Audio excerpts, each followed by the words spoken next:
who is he? Matthew chapter 16, verse 15 and 16. He saith unto them, But whom say ye that I am? And Simon Peter answered and said, Thou art the Christ, the Son of the living God.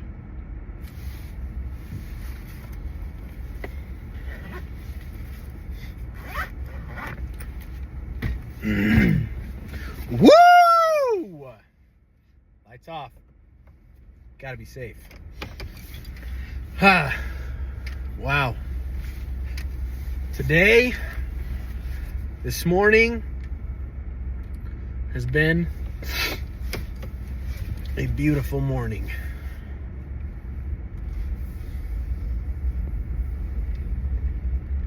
It has been a beautiful morning. Now, I don't mean that it's been beautiful as in it's so pretty outside and it's just perfect weather. Nah, I mean it has been a beautiful morning because I had the opportunity to work out with one of my best friends, and there's just a completely different energy when you work out with a friend. Now, let me be honest with it. Was the workout the most intense workout? No. But the quality of the workout and the quality of the time spent, the quality of the friendship, spectacular. And, I love it. I love it. Good times. Oh, I appreciate you, man. I appreciate you. Well, we are headed home. But whom do ye say that I am? I have always loved Christ's interactions with Peter. I've always loved them because they're so real. Peter knew that he is the Son of God, that he is the Christ. Peter knew. Peter knew.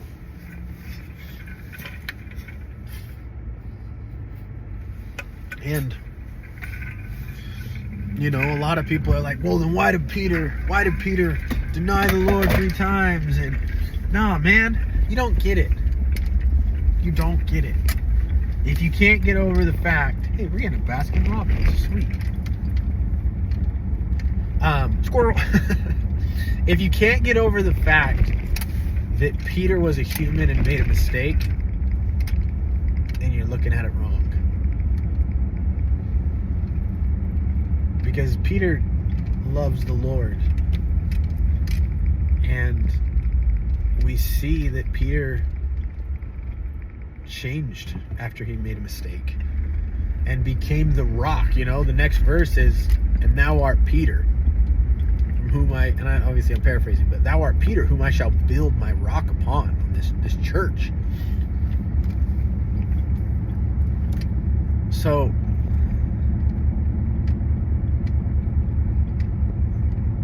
he made one mistake, and that didn't damn him. That's not sending him to hell, because he always worked to be better. Always worked to be better. And he knew without a doubt that Jesus was the Christ, that Jesus is the Christ. Even when he denied, he knew. He knew that Jesus is the Christ when he denied him. He never truly believed or disbelieved. He never truly disbelieved. And I think that whole thought process is so important, because we are going to make so many mistakes in this life. It's not even funny. It's sickening if you think about it. Even if you're trying your absolute hardest, you're not going to be perfect. I would dare to say that no one even has a perfect day. I don't believe that someone has a perfect day. But as long as we continue to try and we continue to work and we know, we never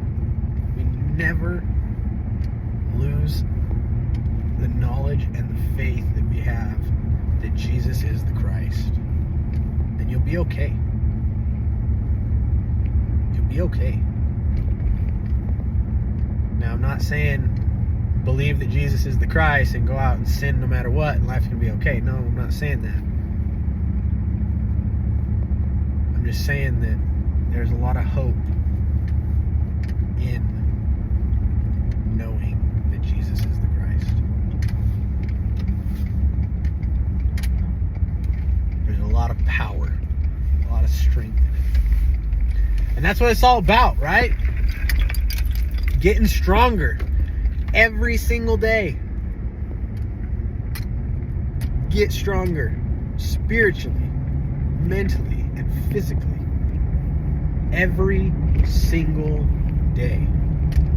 While I was working out with my buddy, we had a good conversation. He had told me, he's always been a very fit guy. He got really into working out, and he's jacked. He's a good dude. But he told me, he got into a relationship recently, and just extra responsibility at work, that the gym wasn't as much of a priority. And I get that. Trust me, when I got married, I did about a year without even going to the gym. And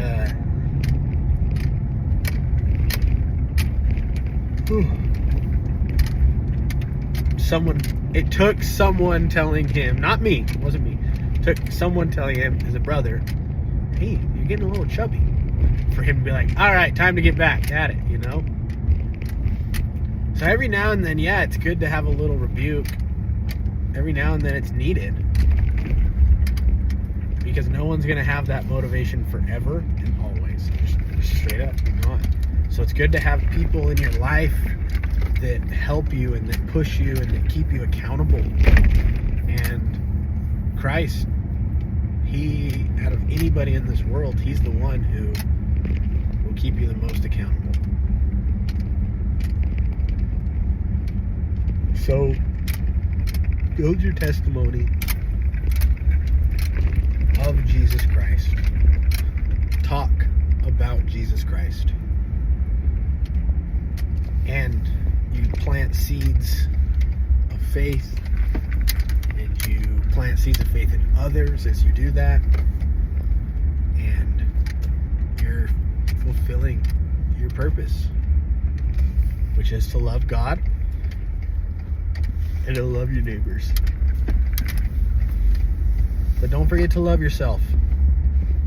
Don't be prideful, don't get caught up too much, but don't be afraid to love yourself. God is good. He loves you, he loves me. Work hard, work smart, be obedient. It's harder than it seems sometimes, but it's also easier than it seems. And get strong. Mentally, physically, and spiritually. I promise you won't regret it. I promise you won't regret it. So,